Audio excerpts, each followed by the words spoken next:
koe taki, like, hange ko lau ko it's a skill.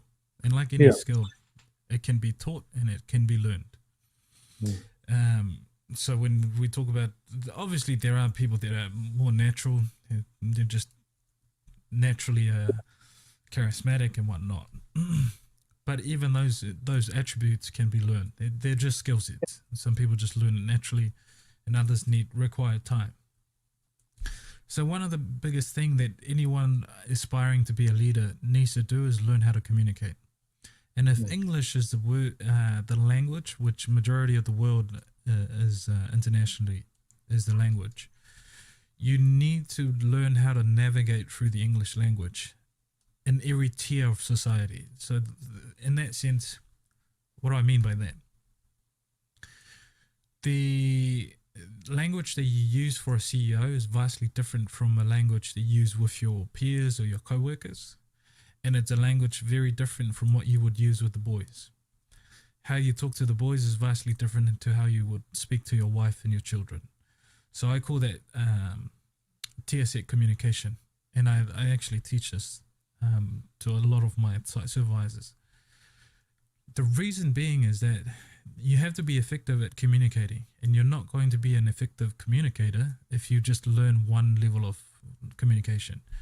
And so if I speak to my wife how I speak to the CEO, that's not going to be effective. Right? Either my wife don't have the same vocabulary as I do, or she finds it boring because she's listening to me saying all these words that don't mean nothing to her. So communication is the biggest thing, and learn how to communicate in tiers. Because what that does is that any environment that you walk into, you'll feel a level of comfortability because you can navigate the conversation very differently. You learn to pick up on certain little signals of, even with your co-workers, if they're speaking a certain tier or they're just shooting the ship sort of type of conversation, you can learn to blend yourself into those conversations. So that's the first thing. Learn to be an effective communicator and learn what the level of tiers are within your own social network. Second one is learn your stress tolerance.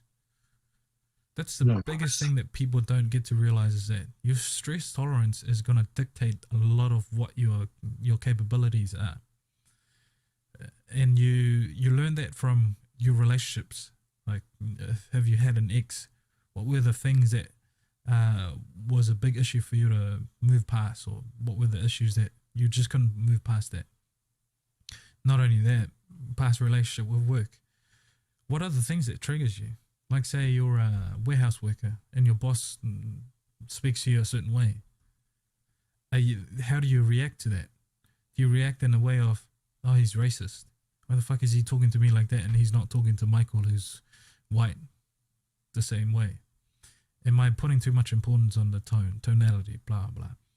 Learning that and acknowledging that helps you set a foundation for, oh shit, when people talk to me in a certain tone, I get really flustered or I get really emotional.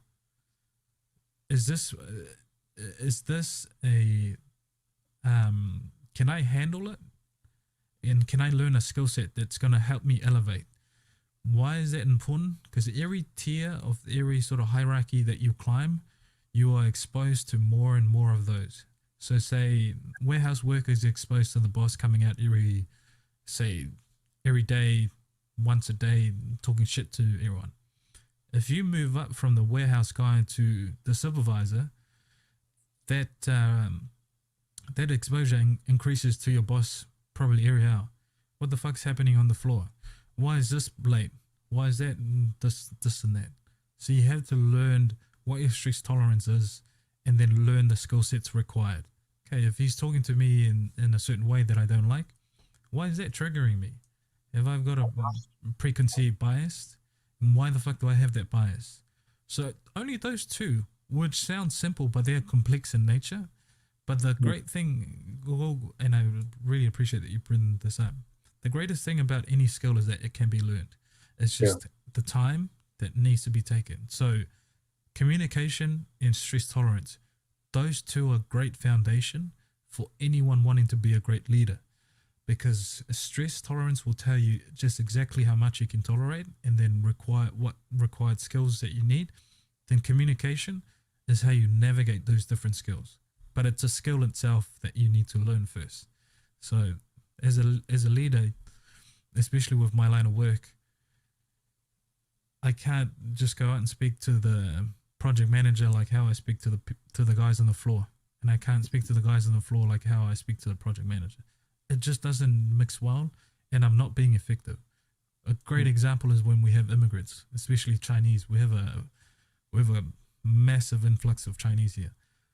I use good, bad, shit, boss, ring, no, go away. That's all the communication that I do. If I stand there, hey, what the fuck's going on with you? First of all, he's not going to understand. Second of all, I'm going to get frustrated when he goes, no, yes, good, right? So that's very important. Communication is learn tiers, a tier set communication. So yeah, just those two. Everything else you'll figure it out on the way. Okay, all right, Malo Bito. No, thank you for sharing that, Daniela.